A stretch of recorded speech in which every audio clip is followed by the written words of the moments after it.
Hello everyone, it's Sheila back with another tutorial. I'm going to do another full tutorial this time on this cardigan which I'm knitting for one of my great-grandsons, Tommie.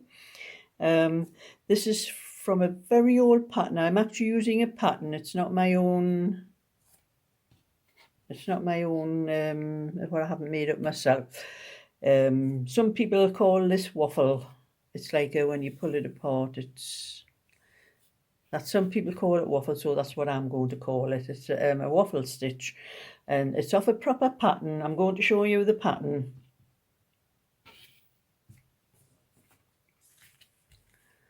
This is the pattern that I took this cardigan off. You can see this one has a zip up the front. This is a V-neck, and this one's a button-up one. Now I'm doing the button-up one, and if anybody wants to do this pattern, I can turn the picture sideways, and you could pause this and get the pictures off here. So I will show the front like that and pause it long enough for somebody to pause the video and take the photograph from it, and then I'll turn it over onto and as it's a very old pattern, it has been sellotaped in places, but it should be okay to see all the workings on it. So we'll leave that side for long enough for anyone to take a picture from it. And then I'll turn it over onto the other. It's the third page.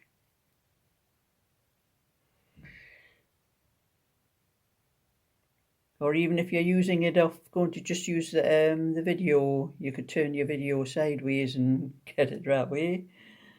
So that's the third row, and I'll turn over onto the fourth. And you can see the sellotape across there, but it doesn't hit the stitches. It's old sellotape. Actually, it's gone a bit brown.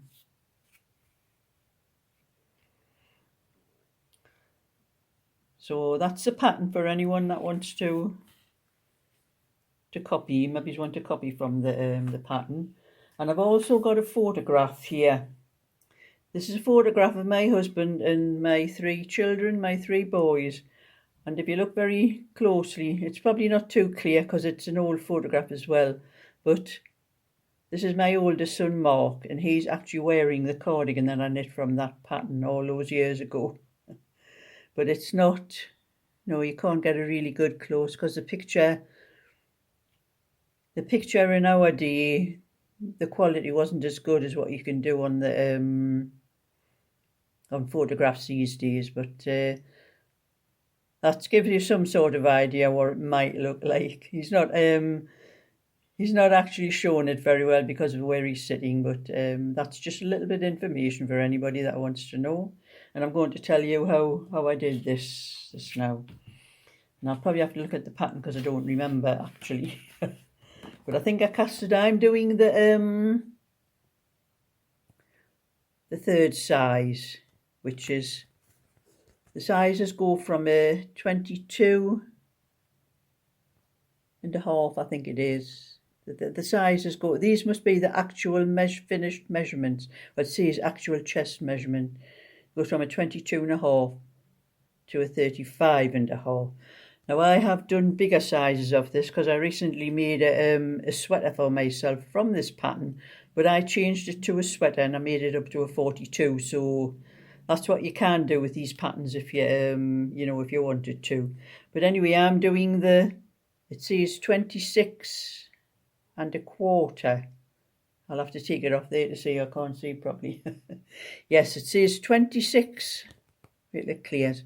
26 and a quarter inches, and it has how many balls. Of course, they're all different now because they're like 25 grams and 20 gram balls, where usually we knit with 100 gram balls now, but I've got 400 gram balls anyway, so I know there's more than enough and plenty left over for to knit this one. And so I started off with 76 stitches on size 10 needles, which is 3.25 millimeters. For anyone that doesn't know, that size 10 is the old English size. And this pattern said to do 15 rows and knit 1 purl 1 rib, and then on the next row would have been the 16th row. We had to increase so many stitches until we got to 85 stitches, but I only knit 12 because I thought that it would be 16 inches, 16 rows was going to be about this deep, and I didn't want it that deep. I just wanted this. So I did 12 rows, and on the 12th row I did the increasing to bring it up to 85 stitches. And then as you can see here how the pattern goes, the first row, it's a 4 row. This has gone all blurry again. I don't know what's up with this phone. I think I need a new phone. That's it. The first row you started with purl 1, knit 2, purl 1, and you did that from the start, from the knit 2 to the end. And the second row you started with a knit 1, and then it was purl 2, knit 1, repeated from the start to the end. And the third row is exactly the same as the first row, and the fourth row was a knit row. And then you repeated these 4 rows until whatever length you wanted to get to. Now this is 10 inches. 10 inches to me for a 26 is far too short. So I am doing up to 13 inches. So anyone that wants to do this will make up your own mind what you want to do. So I'm going to show you this part, what I've done up to here before the raglan armholes. And then I will do another video when I start the raglans to do the... I've lost the needle, there it is. So we're on to the first row. And like the pattern said, it's purl 1, knit 2,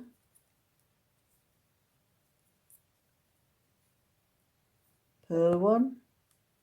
I'm knocking the phone here with my hand, I'm too close to it. Knit 2,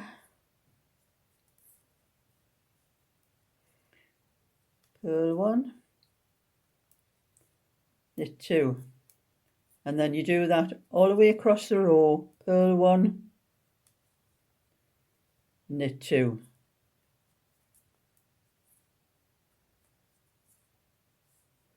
and you carry on across the row, and I'll catch you up at the end of the row. And I am now at the last 4 stitches.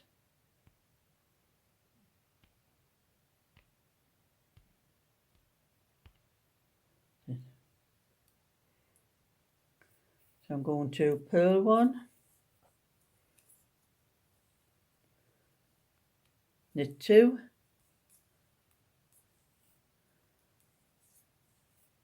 and purl 1. So you start and finish with the same stitch. Purl, we started with a purl, finished with a purl. And it's a very easy pattern. It's only knits and purls, and for anyone that's interested, this is Peyton's Fab Double Knit.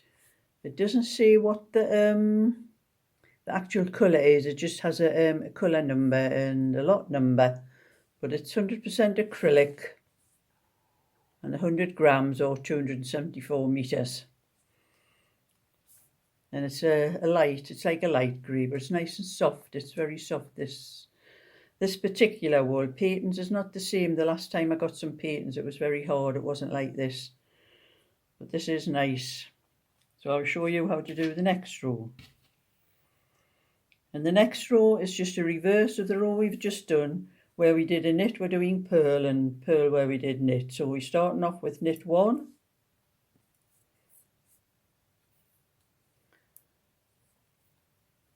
Purl 2. Knit 1, purl 2,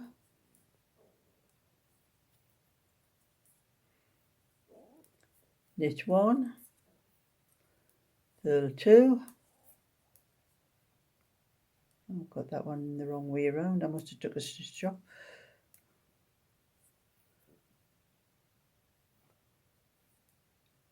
Now purl 2, yes, knit 1. Purl 2, knit 1, and carry on across the row, purl 2, knit 1, and I will meet you at the end of that row.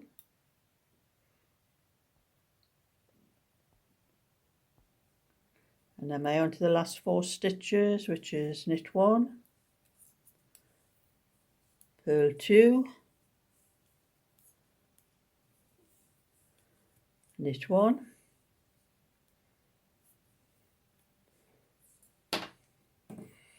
and then the next row is a repeat of the first row. So we just knit 1, purl 1, purl 1, knit 2, purl 1, knit 2,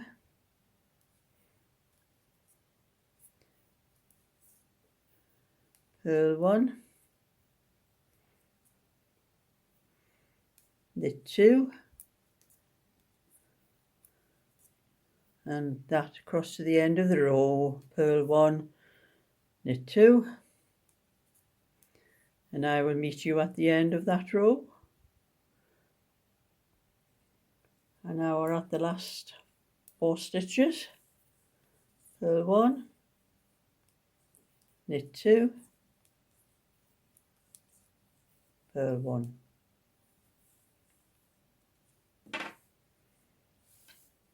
And then the next row is just knit all the way across. It's on the wrong side, but it's you're knitting the row.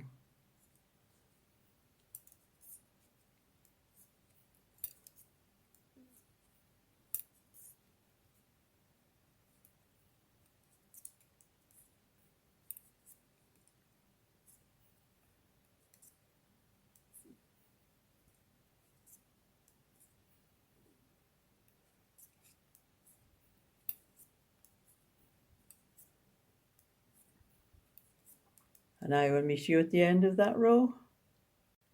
Now I'm on to the last 4 stitches, and I'm going to knit those stitches.